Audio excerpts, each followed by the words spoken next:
Warahmatullahi wabarakatuh. Selamat malam para pemirsa setia PKTV dimanapun Anda berada. Senang sekali malam ini saya dapat berjumpa kembali bersama Anda dalam acara Info Kesehatan. Ya, malam ini di Info Kesehatan malam ini sudah seperti biasa kita akan memberikan info-info seputar masalah kesehatan bersama narasumber yang sudah ada pada malam hari ini. Pada malam hari ini kita sudah kedatangan Dr. Putu, spesialis kandungan dan kebidanan. Ya, selamat malam Dr. Putu. Iya, apa kabar Dok? Baik. Iya, malam ini kita sudah siap untuk berdiskusi mengenai topik yang akan kita berikan pada malam hari ini. Untuk malam hari ini topik yang akan kita bahas adalah seputar persalinan kurang bulan. Ya, mungkin langsung aja Dokter Putu kita mulai diskusinya. Pertama mungkin apa sih Dok persalinan kurang bulan itu Dok? Ya, selamat malam pemirsa PKTV di rumah, terutama ibu-ibu. Ya, terutama yang lagi mengandung ya. Semoga menyimak pembicaraan kita malam hari ini. Ya, malam hari ini kita membicarakan tentang persalinan kurang bulan. Kalau bahasa medisnya namanya persalinan preterm atau preterm. Term itu mengacu pada waktu. Ya, kita sebut persalinan itu cukup bulan atau aterm itu di atas 37 minggu. Ya, jadi persalinan preterm ya berarti persalinan yang terjadi kurang dari 37 minggu itu. Nah, jadi antara 5 bulan sampai kurang lebih 9 bulanan itu. Jadi 20 minggu sampai kurang dari 37 minggu. Dan ada juga batasan lain mengatakan dari segi berat badan. Ya, jadi berat badannya di atas 500 gram. Ya, karena di bawah 500 gram kita masih kategorikan menjadi kriteria dari abortus atau keguguran. Jadi secara singkat persalinan kurang bulan itu adalah persalinan yang terjadi sebelum cukup waktunya, atau kalau kita pakai termin waktu antara 20 minggu sampai kurang dari 37 minggu. Ya, dengan berat badan bayi ya tentunya di atas 500 gram sampai kurang dari mungkin belum nyampe 2,5 kilo mungkin berat badan bayinya, seperti itu. Sekian mungkin Dokter Deti. Iya. Jadi secara keseluruhan itu kurang dari waktu yang sudah ditentukan. Ya, betul gitu ya, Dok, karena term itu mengacu pada waktu. Kalau kita berbicara mengenai prematur ya, tur itu mengacu pada berat badan. Ya, kita bilang prematur kalau berat badan di bawah 2,5 kilo sekarang seperti itu. Kalau term atau waktu itu mengacu pada term mengacu pada waktu, yaitu kurang dari 37 minggu. Ya, berarti kalau di bawah 37 minggu itu sudah bisa kita sebut kurang bulan gitu. Kurang ya, bulan, Dok, ya? Betul sekali. Biasanya apa Dok yang menyebabkan seorang ibu tuh bisa mengalami persalinan kurang bulan gitu Dok? Ya, kejadiannya sendiri sebenarnya tidak begitu banyak ya, sekitar kalau penelitian di Amerika itu sekitar 11%, kalau di Eropa mungkin sekitar 5-7%. Tapi ini bisa berakibat fatal pada janin. Bahkan dikatakan menyebabkan kematian janin bisa 60-80%. Ya, janin tersebut meninggal tanpa disertai adanya kelainan bawaan seperti itu ya. Jadi sebenarnya bayinya bayi sehat, lahir, namun kurang bulan, 60-80% di antara bayi tersebut bisa meninggal karena belum waktunya untuk lahir. Ya, kalau kita lihat dari penyebabnya sendiri, sebenarnya ada 4 hal yang bisa jadi penyebab. Yaitu penyebabnya pertama karena infeksi, bisa karena mungkin pendarahan, atau faktor yang lain misalnya faktor mulut rahimnya yang terlalu pendek, atau faktor stres juga bisa ya. Jadi kita biasanya golongkan menjadi penyebabnya itu penyebab dari ibu, penyebab dari janin, atau penyebab kelainan anatomi dari ibu sendiri juga ya. Kalau dari ibu mungkin kita bisa lihat dari umur ya. Misalnya umur ibu hamil di bawah 20 tahun tentunya bukan kehamilan yang sehat seperti itu ya. Risiko persalinan kurang bulan tinggi terjadi. Atau melahirkan yang terlalu banyak ya, lebih dari 4 kali. Sering saya bilang, ibu ini sudah jenderal, sudah 4 bintangnya, saya bilang 4 punya anak ya. Sudah cukup ya, Dok, ya. Meskipun saya di Bali itu ya dianggap mensukseskan KB Bali sampai ketut-ketut, tapi ya itu hanya joke aja ya. Karena kita berpatokan pada KB 2 anak lebih baik seperti itu ya. Ya, kalau lebih dari itu mungkin risiko persalinannya juga dengan kurang bulan bisa terjadi lebih tinggi. Berat badan ibu, faktor nutrisi kita lihat ya. Kalau ibu dengan underweight ya, berat badan di bawah garis normal ya, tentunya cakupan nutrisi ke janin kurang ya, tentu saja bisa saja menyebabkan terjadinya persalinan kurang bulan juga. Atau faktor yang lain seperti saya bilang tadi, faktor anatomi atau bentuk daripada rahim, misalnya mulut rahim yang pendek atau sering kita sebut dengan inkompetent cervix namanya, itu bisa juga menyebabkan terjadinya persalinan kurang bulan. Atau ibu-ibu yang mungkin sekarang di rumah ada yang hamil kembar, ya, Oh iya. ya, terlalu over meregang rahim itu, lama-kelamaan kayak balon itu ada batas regangannya. Iya. Nanti dia pada saat tertentu, pada titik tertentu sudah batasan regangannya maksimal, bisa saja menimbulkan menginisiasi awal persalinan atau pecah ketuban lebih dulu, bisa saja seperti itu pada kehamilan yang kembar atau multiple gestasi, ya. Atau ibu dengan posisi ari-ari yang di bawah mungkin bisa saja terjadi pendarahan sebelum waktunya, bor gitu, yang memaksa seorang dokter untuk mengambil tindakan lebih cepat untuk melahirkan bayinya. Nah, faktor lain dari janin juga bisa, mungkin ya terlepas dari 60-80% tadi, sekitar 20% bisa saja terjadi kelainan bawaan yang memaksa kita harus mungkin karena ini kita anggap letal atau lahir pun akan meninggal, ya bisa kita lahirkan lebih awal. Atau mungkin seorang bayi sudah kita lahirkan cukup bulan dengan kelainan bawaan, sehingga dia bisa terjadi persalinan kurang bulan dengan kelainan bawaan. Saat lahir dia tidak bisa survive di kehidupan di luar, jadi dia meninggal seperti itu. Iya, jadi kalau kita lihat banyak sekali ya dok penyebab-penyebab dari persalinan kurang bulan, bisa dari ibunya sendiri. Betul, dari, kalau kita pilah satu-satu banyak sih sebenarnya. Iya, banyak ya dok, ya dari janinnya sendiri atau dari anatominya ibunya sendiri gitu ya dok. Kalau misalnya yang tadi karena janinnya itu dok, kalau dia ada kelainan itu apakah dia bisa kalau yang saya baca tuh mengeliminasi dirinya sendiri gitu dok, jadi dia keluar dengan sendirinya karena dia tidak bisa untuk hidup gitu. Iya, kelainan sendiri kita harus bedakan. Ini kelainannya ini bersifat letal atau tidak. Letal itu artinya dia begitu lahir dia pasti akan meninggal. Ini dari prediksi dengan misalnya dalam kandungan dengan menggunakan USG kita deteksi bahwa seorang bayi atau janin tidak mempunyai tempurung kepala seperti itu, atau lazim kita sebut dengan ansepali. Ya tentunya pada saat lahir harapan untuk hidup mungkin mungkin kecil, atau dengan jantung di luar daripada organ, bisa saja terjadi seperti itu, ya mungkin kemungkinan untuk hidupnya sedikit, ya bisa saja kita lahirkan lebih awal seperti itu. Kalau mengeliminasi itu mungkin istilah di awal ya, ada namanya vanishing twin pada kehamilan kembar. Ternyata pada dalam pemantauan saat kehamilannya, salah satu dari kantong kehamilan atau janinnya mengecil ya, mengalami mumifikasi namanya, itu namanya vanishing ya. Ya, kalau yang vanishing ini jarang terjadi, jarang terjadi. Jadi respon persalinan itu sendiri sebenarnya respon yang sangat kompleks. Harus ada respon antara tubuh ibu dengan tubuh janin itu sendiri. Jadi janin menginisiasi si ibunya untuk, Mama, ini saya sudah harus lahir loh, seperti sudah itu. Waktunya Ya, gitu ya dok ya? Ya itu bisa diinisiasi karena dia sudah cukup bulan, atau karena faktor-faktor lain seperti tadi, faktor infeksi, faktor stres, mungkin ibu banyak bekerja mungkin. Sangat berpengaruh ya dok. Stres itu berpengaruh sekali ya, karena dia merangsang ada namanya katekolamin, ada ininya itu alurnya, itu nanti bisa merangsang terjadinya persalinan kurang bulan. Ya, jadi si anak ini memberikan respon ke mamanya, Mama saya sudah nggak kuat di dalam kandungan, saya harus lahir seperti itu, karena dia merasa di lingkungan dalam perut mamanya sudah tidak nyaman. Jadi ya terjadilah persalinan. Ya, kalau terjadi dikurang dari 37 minggu ya itu disebut dengan persalinan kurang bulan tadi. Ya, mungkin seperti itu terjadi. Ya. Iya dok. Lalu dari penyebab-penyebab yang sudah tadi dijabarkan, yang mana dok yang paling sering? Gitu, ya. Paling sering faktor infeksi. Faktor infeksi itu paling, kalau top up-nya itu dah ya, faktor infeksi ya. Infeksi ya seperti kita ketahui, vagina seorang wanita itu sebenarnya banyak ada bakterinya. Tapi ada bakteri yang sebenarnya hidup normal di situ. Bakteri komensal, ada namanya Dodderlein ya. Pada saat tertentu kuman ini dia mungkin karena faktor hygiene seorang ibu yang tidak baik, atau ada faktor-faktor lain mungkin selain hygiene mungkin perilaku seksual, bisa saja seperti itu, terjadilah infeksi atau kuman baru di dalam liang vagina yang menyebabkan kuman Dodderlein ini tidak nyaman ya.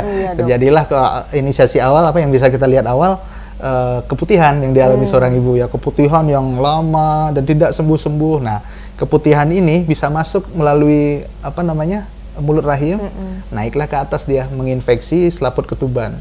Ya bisa terjadi pecah ketuban lebih dulu atau inisiasi pada mulut rahim untuk terjadinya persalinan. Di sana ada mediator-mediator untuk menginisiasi persalinan. Terjadilah persalinan kurang bulan seperti ini. Ya, jadi penting sekali bagi ibu-ibu hamil untuk menjaga kebersihan daerah tentu, kewanitaan. Tentu ya, sekali ya. Ya ibu-ibu yang mengalami keluhan misalnya di area V-nya pada saat kehamilan, keputihan yang tidak sembuh-sembuh atau hal-hal yang lain yang apa namanya yang diragukan, monggo silakan mungkin lebih awal untuk memeriksakan diri sehingga jangan sampai terjadi infeksi yang namanya ascending infeksi ya, infeksinya naik dia ke dalam rahim sehingga menginisiasi terjadi persalinan kurang bulan seperti ini ya. Gitu. Dokter, ini kan banyak sekali mungkin ibu-ibu muda yang baru pertama kali hamil gitu ya, Dok. Mungkin mereka belum tayu tanda-tanda apa aja sih, Dok, untuk oh ini tandanya mau melahirkan gitu, yang harus diwaspadai gitu, Dok. Ya, kalau ibu-ibu di rumah punya buku pink itu ya, Ibu ya. Ya sering buku pink ini hanya jadi pajangan aja. Nggak dibaca ya, nggak dibaca ya. Punya buku pink tapi nggak tahu apa namanya isinya, tidak tahu ya. Karena tidak ada mungkin sampai di rumah hanya ditaruh, tidak dibaca. Sebenarnya dalam buku pink itu sudah lengkap sekali ada di sana ya. Pertama di situ berisi apa yang harus diperiksa pada saat kehamilan, seperti itu ada di situ 10T ya, meskipun yang terakhir ada 14T ya. Mulai dari kalau ibu datang ke rumah sakit itu mungkin ditimbang, ditensi ya, diukur tinggi badannya, kemudian yang paling penting sebenarnya dari komponen itu adalah temu wicara. Nah, ini sering tidak dimanfaatkan dengan baik oleh ibu-ibu, terutama yang belum mengetahui apa yang harus ditanyain karena pengetahuan mengenai kehamilannya mungkin agak kurang ya. Pada saat temu wicara ini hal yang penting, ibu-ibu tanyakan hal-hal yang mengganjal selama ibu di rumah sehingga nanti para medis atau dokter atau bidan bisa ini hal yang normal ibu ya, ini hal yang harus kita tangani seperti itu. Dari situlah kita nanti bisa memilah, ini ibu ini termasuk kehamilan risiko tinggi atau kehamilan risiko rendah seperti itu. Kembali ke pertanyaan tadi apa yang tanda-tanda persalinan ya, tanda-tanda persalinan. Di halaman-halaman menjelang tempat yang ditulis dokter itu ada tanda-tanda bahaya kehamilan ya. Pertama tanda bahaya kehamilan misalnya pendarahan, terus ada pecah ketuban atau tanda-tanda peningkatan tekanan darah seperti kepala pusing, mata berkunang-kunang, mual muntah berlebihan. Nah, itu ada tanda bahayanya. Kemudian di situ juga ada tanda-tanda awal persalinan apa? Ya, tanda-tanda awal persalinan tentunya pasti ada nyeri ya. Nyeri biasanya nyeri dari perut depan sampai ke belakang, sampai tulang punggung. Kalau ibu-ibu biasanya, Dok, nyerinya tembus sampai ke punggung seperti itu karena pusat sarafnya berada di tulang belakang ibu ya. Makanya nyerinya dari depan ke belakang. Nyerinya biasanya teratur, intensitasnya teratur dan frekuen. Jadi ya mulai dari 2 sampai 3 kali dalam 10 menit, lamanya setengah menitan sampai makin sering, makin lama. Nanti disertai biasanya dengan keluar lendir campur darah dari jalan lahir. Nah, lendir ini kan bagian janin itu bagian yang keras ya. Kalau dia tidak ada ibaratnya kayak pelumas untuk melewati jalan lahir itu, maka bahkan cedera itu area mulut rahim, vagina bahkan cedera. Nah, makanya tubuh itu menciptakan lendir untuk memfasilitasi lewatnya janin itu ya, sehingga tidak gampang robek itu mulut rahimnya maupun jalan lahirnya. Darah karena pembukaan jalan lahir ya, mulut rahim kebuka karena pendesakan dari bagian terbawah janin, muncullah darah. Jadi keluar lendir bercampur darah disertai nyeri perut. Biasanya nyeri perut dahulu disertai lendir campur darah. Itu tanda pertama. Tanda kedua bisa saja pecah ketuban lebih dulu. Pecah ketuban ini ibu bedakan dengan air kencing ya. Kalau air kencing bisa ibu tahan. Kalau pecah ketuban, kalau air ketuban ini biasanya ngalir terus. Ya mungkin ingat zaman kecil ngompol ya, seperti itu ya, mirip dengan ngompol ya. Cuma cairannya ini lebih lengket daripada cairan air kencing ya, lebih lengket ya. Terus yang mesti ibu waspadai juga menjelang cukup bulan karena mungkin bayi sudah agak besar atau mungkin air ketuban mulai berkurang dan juga bisa plasenta atau ari-arinya sudah mulai menua. Ini akan berpengaruh terhadap gerakan janin ya, mungkin gerakan janinnya mulai berkurang. Waspadai gerakan janin di rumah, minimal dalam 1 jam dia bergerak 1-3 kali atau dalam 12 jam dia bergerak 10-12 kali. Nah, luangkan waktu untuk memantau gerakan janin, ya. Karena ini saja yang bisa Ibu lakukan untuk memantau si janin ini sejahtera apa tidak di rumah. Nah, andai kan gerakannya kurang dari hal tersebut, lebih baik segera periksakan diri, ya. Karena tidak semua bisa kita lihat dari hanya pemeriksaan fisik maupun USG. Ada hal-hal misalnya yang agak susah kita lihat dari USG, tali pusat yang terkunci atau terpelintir yang terlalu banyak, itu juga agak susah kita lihat. Jadi biasanya janin pasti memberikan respon awal, ya, mulai dari gerakan yang berkurang atau hal-hal lain yang mungkin dirasakan oleh ibu yang tidak sesuai dengan yang dirasakan sebelum-sebelumnya. Ya, diskusikan dengan dokter atau bidan, nanti kami bisa berikan penjelasan ini kenapa seperti ini, kenapa seperti itu dari pemeriksaan yang kita lakukan. Ya. Iya, jadi dari yang pertama tadi diskusi itu sangat penting ya dok ya, Betul komunikasi dengan dokter, apa saja yang ingin ditanyakan mungkin bisa langsung ditanyakan setiap kali datang pemeriksaan ya dok ya. Kok saya sangat welcome kalau ibu itu membawa note dia datang. Ya dok, saya mau nanya ini sehingga efektif pembicaraan kita. Ya, bukan hanya datang, ada yang ditanyakan ibu. Apa ya dok ya? Gitu. Berarti dia inisiatif ya dok, inisiatif. Ya itu peduli. Tanda kehamilan yang cerdas. Kehamilan yang cerdas seperti itu ya. Jadi dia aware dengan keadaannya dia sendiri. Bukan hanya ibunya saja ya, ibu-ibu di rumah, tapi bapaknya juga harus aware. Jadi buku pink itu bukan hanya untuk dibaca oleh ibu-ibunya saja, tapi bapaknya juga harus baca. Harus kerjasama ya dok ya. Ya, ada tipe seorang ibu yang yang mendem, nggak mau ngerepotin suami mungkin ya. Ada mungkin seperti itu ya. Dok. Jadi saya punya pasien seperti itu dulu ya.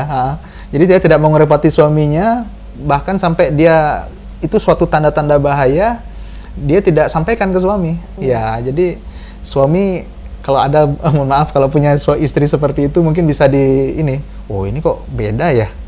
Harus sensitif harus sensitif ya, harus aware dengan keadaan istri juga. Ya, monggo silakan dibaca buku itu.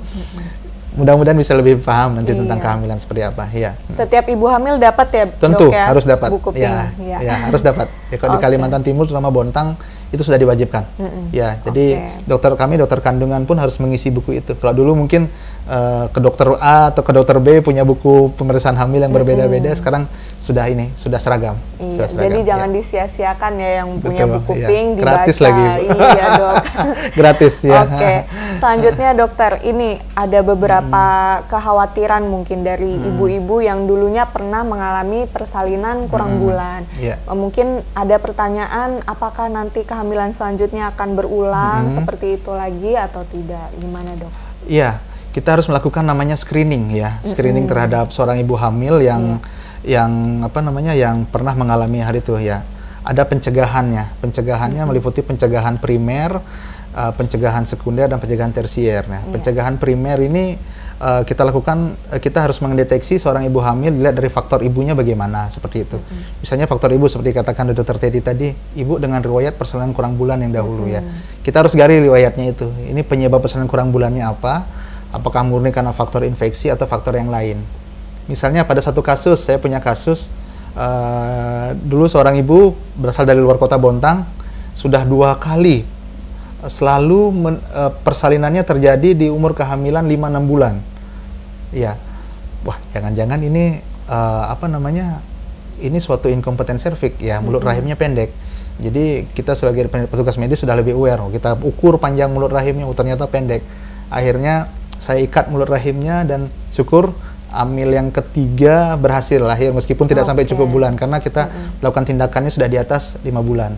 Tapi kehamilan yang berikutnya kita kerjakan tindakan namanya serklase itu di umur kehamilan 4-5 bulan ternyata sampai cukup bulan. Bahkan yang terakhir akhir-akhir tahun lalu lahir anak beliau yang kelima itu berat badannya nyampe 3 kiloan. Wah, ya itu berarti deteksi dini kita sudah berhasil pada ibu itu ya.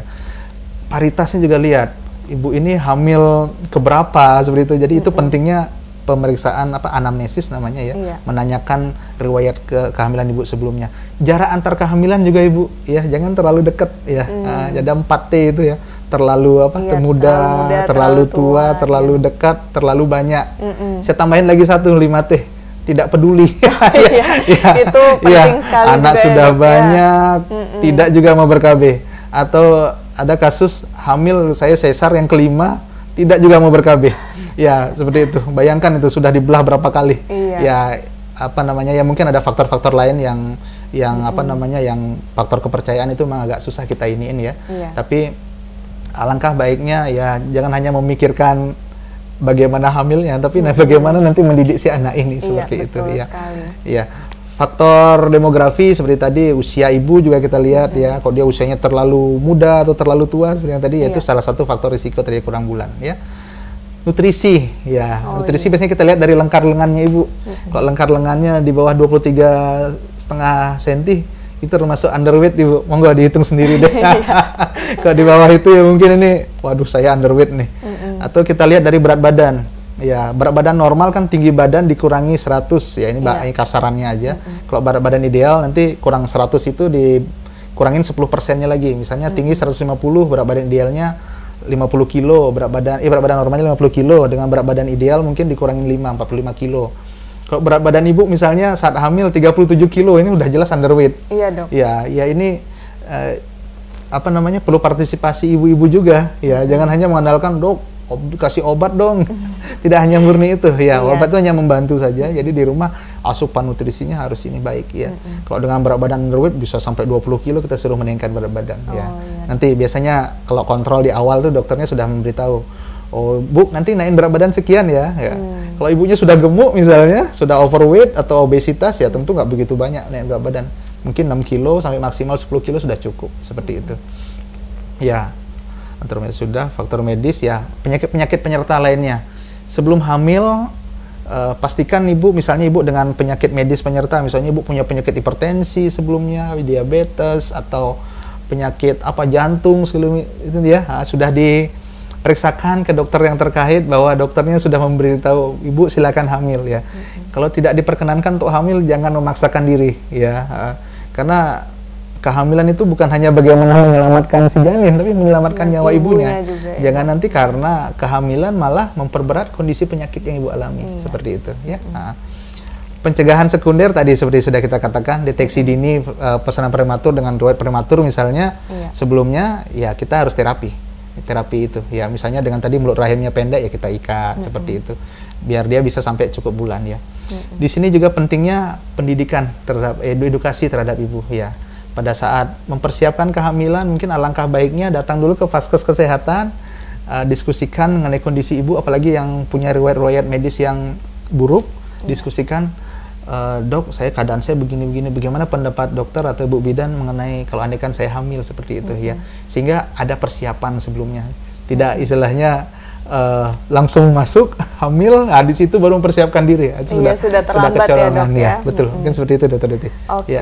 Untuk tadi kita singgung sedikit mengenai nutrisi ya dok ya. Sebenarnya apa aja sih dok nutrisi-nutrisi yang diperlukan untuk ibu hamil? Nutrisi. Gitu, dok? Ya nutrisi besar ya, seperti pernah saya sampaikan waktu PKTV beberapa bulan yang lalu. Ya tentu karbohidrat, protein, lemak, ya seperti itu ya. Karbohidrat tentu memegang peranan yang paling penting, 50-60% dari karbohidrat diperlukan untuk nanti dipecah menjadi energi untuk keperluan ibu maupun janin. Ya, sumbernya dari mana? Ya bisa dari nasi, roti, kentang, jagung seperti itu ya. Protein bisa dari hewani maupun nabati. Hewani, daging-dagingan mungkin ya, daging merah itu mungkin yang bagus, tapi dimasak dengan matang ya. Selalu saya bilang ke pasien saya, masak yang matang, jangan makan yang setengah matang gitu ya, atau mentah atau dibakar selama hamil ya. Karena dari situ salah satu pencetus penyebaran toksoplasma ya, toksoplasma gondii itu ya. Ya mungkin itu komponen besarnya ya. Ada yang lain-lain, yang mikronutrien lain banyak sekali, break itu yang diperlukan. Mungkin di lain kali kita bisa singgung kembali. Iya, ya. Oke, dok. Ini ada juga pertanyaan dari beberapa ibu muda ini dok.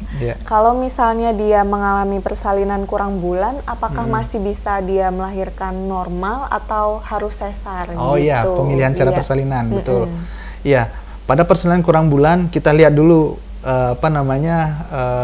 posisi janin itu sangat berpengaruh ya. Penyebabnya apa, posisi janinnya juga kita harus pastikan. Nah, kalau misalnya posisi janinnya melintang seperti itu ya, tentu sangat susah kita lahirkan untuk normal, bisa saja kita pilih persalinan dengan cara sesar.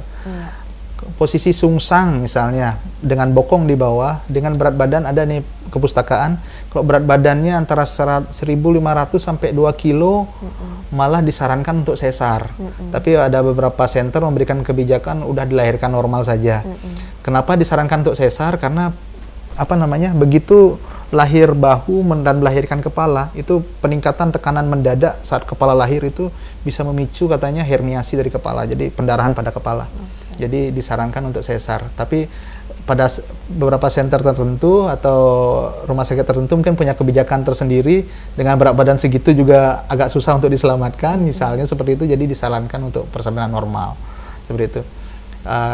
Kalau berat badan 2 kilo sampai 2.500 ataupun di atasnya itu memang disarankan sudah persalinan normal kalau memang tidak ada komplikasi yang lain ya. Intinya diusahakan persalinan sefisiologis mungkin untuk mengurangi cedera pada ibu, terutama pada bayi-bayi yang mungkin probabilitas untuk diselamatkannya mungkin kecil seperti itu, sehingga tidak mencederai ibunya juga seperti itu. Terus yang kedua, persalinan berbantu, misalnya menggunakan vakum atau alat forceps untuk menarik itu dikurangi pemakaiannya, bahkan tidak diperkenankan karena dapat menimbulkan cedera pada bayi. Ya. Jadi intinya dicoba dulu persalinan normal, ya, normal. Ya. Iya. Dan ini dok tadi mengingat tadi banyak sekali penyebab-penyebab dari persalinan kurang bulan itu dok, apakah ada mungkin biasanya bilangnya cek laboratorium gitu. Oh gitu. Cek apa aja sih dok yang bisa dilakukan untuk persiapan sebelum hamil. Sebelum gitu. hamil. Oh ini sebelum hamil ya, bukan untuk menjelang sebelum bulan ya. Oh ya, dan untuk mencegah juga dok. Iya. Ada serangkaian screening sebenarnya yang harus kita lakukan ya. Ada beberapa marker yang kita cek untuk misalnya ibu-ibu yang sudah beberapa kali berulang-berulang ya, tentunya ada beberapa markernya, sangat banyak, mungkin kalau kita jelaskan secara ilmiah terlalu panjang ya. Intinya andaikan seorang ibu sudah pernah mengalami persalinan kurang bulan, segera diskusikan dengan dokter atau bidan terdekat untuk mendiskusikan apa kira-kira penyebabnya ya. Kita harus tahu penyebabnya apa dulu ya. Mungkin karena dia faktor infeksi, bisa saja ya infeksinya itu kita eliminir gitu, atau karena faktor kelainan anatomi ya. Nanti pada saat hamil, anatomi seperti saya bilang tadi, mulut rahim pendek misalnya, itu yang kita harus ini kan, kita tangani seperti itu. Untuk pengecekan laboratorium dasar itu harus hal yang sudah rutin kita kerjakan ya, pemeriksaan kadar darah misalnya hemoglobin ya, marker infeksinya, trombositnya kita biasa cek. Terus kalau untuk spesifik ke persalinan kurang bulan, bisa saja kita cek misalnya urinalisa untuk mengetahui jangan-jangan infeksi saluran kemih, infeksi pada saluran kemihnya bisa menyebabkan terjadinya persalinan kurang bulan ya. Jadi ibu-ibu yang masuk ke rumah sakit dengan ancaman persalinan kurang bulan, kencing pasti kita cek ya, untuk mengeliminir jangan-jangan penyebabnya karena infeksi saluran kemih seperti itu. Nah misalnya ibu dengan keputihan berulang ya, kita lakukan swab vagina misalnya, mengambil bahan sekret cairan vaginanya yang keputihan itu kita periksakan ke laboratorium. Ya, misalnya penyebabnya kuman gonore atau jamur ya, tentunya kita obati itu secara spesifik seperti itu. Ya. Oke, jadi ada banyak ya dok ya, screeningnya banyak sekali ya. Kalau di rumah sakit di Bontang ini kira-kira screening apa dok yang bisa dilakukan? Nah, misalnya seorang ibu sudah masuk dengan keadaan ancaman persalinan kurang bulan, masuk ke rumah sakit, tentu cek pemeriksaan darah kita kerjakan. Untuk menilai faktor marker infeksi, laju endap darah kita cek, terus satu lagi urinalisa tadi, kencing. Itu tiga pemeriksaan laboratorium yang bisa kita kerjakan. Oke, iya dok. Mungkin sekarang kita rehat dulu ya dok ya, kita berikan kesempatan bagi pemirsa di rumah yang ingin mengajukan pertanyaan, kami silakan untuk telepon ke nomor telepon yang ada di layar kaca Anda. Untuk sementara kita rehat dulu mungkin ya dok ya. Ya. Jangan kemana-mana pemirsa, kita akan kembali lagi setelah pesan-pesan berikut ini. Ya pemirsa setiap PKTV dimanapun Anda berada, kita kembali lagi dalam info kesehatan, masih bersama Dr. Putu, spesialis kandungan dan kebidanan, dan masih mendiskusikan tentang persalinan kurang bulan ya dok ya. Tadi sudah kita diskusikan mengenai apa sih penyebabnya ya dok ya. Dan lain sebagainya gitu. Dan sekarang ini biasanya penata laksanaannya, Dok? Biasanya bagi ibu-ibu yang sudah mengalami persalinan kurang bulan, apa yang bisa dilakukan? Iya, ya Ibu, kenali tanda-tanda persalinan tadi ya. Kalau terjadi yang saya jelaskan tadi itu, kalau terjadi sebelum waktunya untuk persalinan, jangan-jangan ini suatu persalinan kurang bulan. Nah, ini pentingnya kewaspadaan dari seorang ibu hamil juga ya. Sehingga dengan lebih mengenali diri lebih awal, tentunya seorang petugas kesehatan nanti bisa melakukan diagnosisnya lebih dini sehingga memberikan penata laksanaan lebih spesifik. Nah, dengan diagnosis dini kita identifikasi penyebabnya terjadi persalinan kurang bulan ini apa. Nah, sebisa mungkin kita hentikan persalinannya, jangan sampai terjadi persalinan di kurang bulan ya. Hentikan, sehingga dengan menghentikan persalinan kurang bulan bisa kita pandu kehamilan ini sampai secukup bulan mungkin. Tentunya nanti akan meminimalkan ada namanya morbiditas dan mortalitas. Morbiditas itu maksudnya kecacatan pada si janin yang akan dilahirkan, dan mortalitas maksudnya di sini adalah kematian dari si janin yang dilahirkan, seperti itu. Jadi sebisa mungkin sampai secukup bulan mungkin nanti terjadinya persalinan itu, seperti itu mungkin. Iya, setelah itu apakah ada obat-obatan, Dok, yang bisa diberikan untuk mempertahahankan kehamilan itu? Tentu, ya. Kita biasanya memberikan ada namanya tokolitik ya. Tokolitik itu, atau kalau bahasa awamnya penguat kandungan. Ya, biar kuat kandungannya dan tidak terjadi kontraksi ya. Kita prinsip kerja dari obat penguat kandungan ini adalah bekerja di rantai yang menyebabkan terjadi persalinan kurang bulan, kontraksi, sehingga kontraksinya itu berhenti, tidak terjadi. Jadi rahimnya rileks dia, sehingga tidak menekan bagian dari janin untuk keluar dari kandungan. Seperti itu prinsip kerjanya ya. Yang kedua, biasanya kita berikan pematangan paru, ya, pematangan paru. Ini kita berikan biasanya di usia di atas 22 minggu atau 5,5 bulan ke atas sampai 35 minggu. Nah, kenapa 35 minggu? Karena di 35 minggu secara teoritis paru-paru seorang bayi sudah matang. Namun matangnya secara fisik belum begitu matang. Jadi ibaratnya kayak kita memetik buah, ini masih semengkal dia. Semengkal seperti itu. Nah, kenapa diberikan di atas 22 minggu atau 5,5 bulan? Karena di umur segitu baru terbentuk ada namanya sel pneumosit 2 ya. Sel pneumosit ini yang menghasilkan surfaktan untuk cairan di paru-paru ya untuk mengembang ini kan, seperti itu ya. Sel pneumosit ini baru terbentuk di usia 5,5 bulan. Jadi di umur segitu baru kita berikan obat pematangan paru. Yang kita sebut dengan steroid, ada 2 obat, misalnya dexamethasone dan betamethasone namanya yang kita berikan. Nah, terapi lainnya lebih ke simptomatis, misalnya ada infeksi seperti saya bilang tadi, kita berikan antibiotik seperti itu. Tapi kalau tidak ada prediktor infeksi, ya tentunya antibiotik pun tidak perlu kita berikan, seperti itu. Dan perencanaan persalinan. Nah, misalnya kita menyadari bahwa tempat kita ini tidak mampu untuk mengelola nanti andaikan terjadi persalinan ya. Dengan memberikan obat tadi, setidaknya seorang ibu yang masih mengandung ini sampai dengan selamat di tempat tujuan, di tempat kita rujuk ya. Alangkah baiknya rujukannya itu di dalam kandungan, bukan setelah lahir ya. Karena setelah bayi lahir tentunya banyak faktor yang menyebabkan dia nanti bisa memburuk si kecil itu. Salah satunya suhu ya, suhu, atau ya karena seorang bayi itu rawan sekali mengalami namanya hipotermi. Suhunya dingin, dia tidak tahan, bisa menyebabkan kematian, seperti itu. Jadi perencanaan persalinan yang terakhir. Jadi dengan pemberian obat-obatan tadi, kita menyadari bahwa fasilitas di tempat kita ini tidak cukup kompeten untuk menangani keadaan seperti ini, ya kita rujuk sampai ke fasilitas kesehatan yang memadai untuk menangani keadaan persalinan kurang bulan ini. Seperti itu. Oke, Dok, tadi menyinggung sedikit mengenai kontraksi ya, Dok ya. Ada beberapa ibu yang misalnya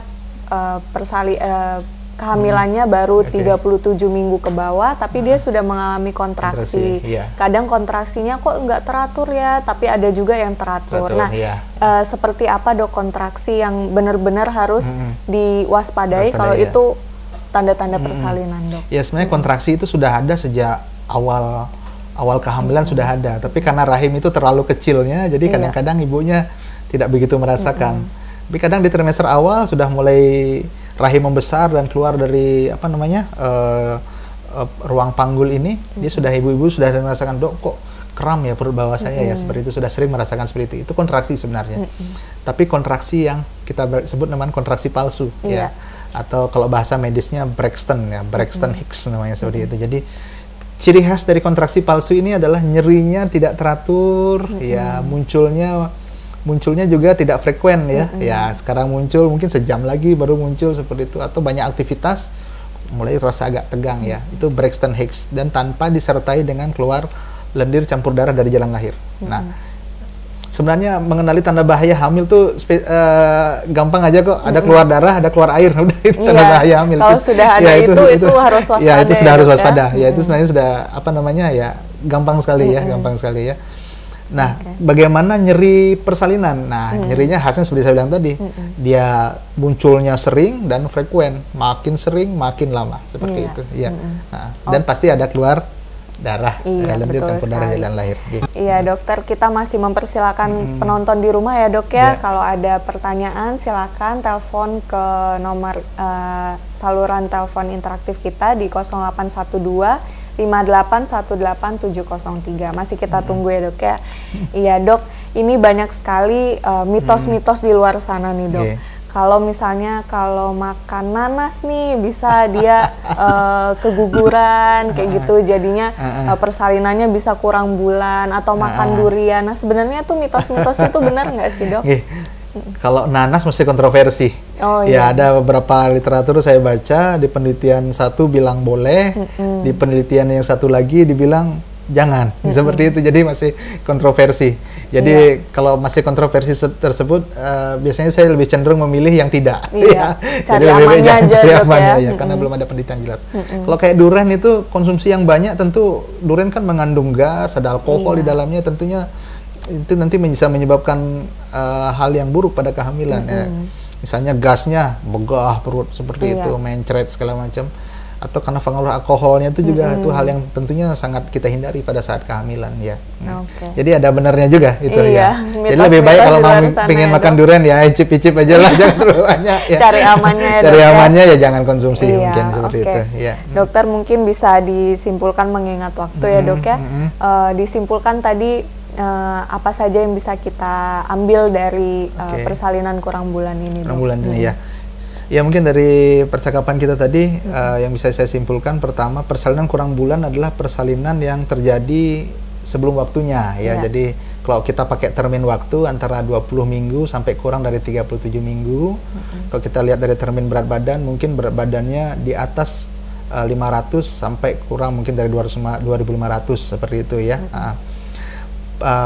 Pencetusnya apa? Yang paling sering pencetusnya adalah faktor infeksi. Faktor infeksi dari paling sering pencetusnya. Di samping faktor-faktor yang lain yang tadi saya sebutkan, ya.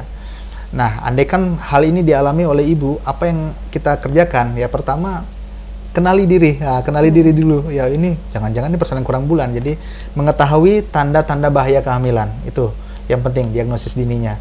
Kemudian setelah kita bisa mendiagnosis dini, tentunya menterapi penyebabnya apa? Ya. Kita terapi secara spesifik. Kemudian kalau bisa kita hentikan persalinannya, jangan sampai terjadi persalinan kurang bulan dengan pemberian beberapa obat-obatan tadi. Misalnya pemberian penguat kandungan, pemberian pematangan paru agar paru-paru bayi andaikan pun lahir dia sudah cukup siap untuk lahir di dunia luar. Kemudian pemberian obat-obatan spesifik, misalnya pemberian antibiotik andaikan terjadi infeksi. Dengan pemberian obat itu kita siapkan seorang ibu ini andaikan pun sampai persalinan dia bersalin di fasilitas kesehatan yang cukup lengkap. Cukup lengkap dalam artian bisa menangani komplikasi pada ibu dan bisa menangani komplikasi pada bayinya seperti itu. Jadi andaikan fasilitas kita tidak lengkap, setidaknya dengan pemberian obat tadi kita sudah siapkan seorang ibu hamil ini dirujuk dalam kandungan beserta bayinya sampai di vaskes yang yang cukup memadai untuk menangani permasalahan ini seperti itu. Nah intinya adalah kenali diri ibu-ibu di rumah ya. Nyeri perut kadang-kadang hal yang wajar, tapi tanda-tanda bahaya kehamilan pasti nyeri perutnya sering, makin frekuen dan makin lama, disertai keluar lendir campur darah. Hal lain yang bisa kita lihat juga adalah adanya pecah ketuban misalnya seperti itu, uh, itu juga salah satu tanda-tanda bahaya kehamilan. Dan yang lainnya adalah gerakan bayi di rumah diwaspadai, terutama ibu-ibu yang menjelang persalinan. Mungkin ada pesan dari dokternya pada saat periksa, ibu ini ari-arinya sudah mulai memburuk, ibu sudah ada pengapuran, sudah mulai bolong-bolong, atau air ketubannya mulai berkurang gitu ya, diwaspadai di rumah gerakan bayinya. Ya. Mungkin sekian Dokter Deti.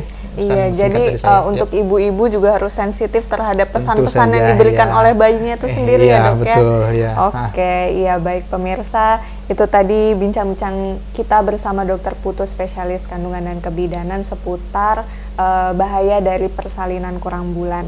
Ya semoga bermanfaat bagi kita semua dan menambah pengetahuan kita juga. Jangan lupa untuk terus saksikan info kesehatan setiap hari Selasa pukul 8 malam hanya di PKTV. Saya dan seluruh awak yang bertugas undur diri. Wassalamualaikum warahmatullahi wabarakatuh. Selamat malam.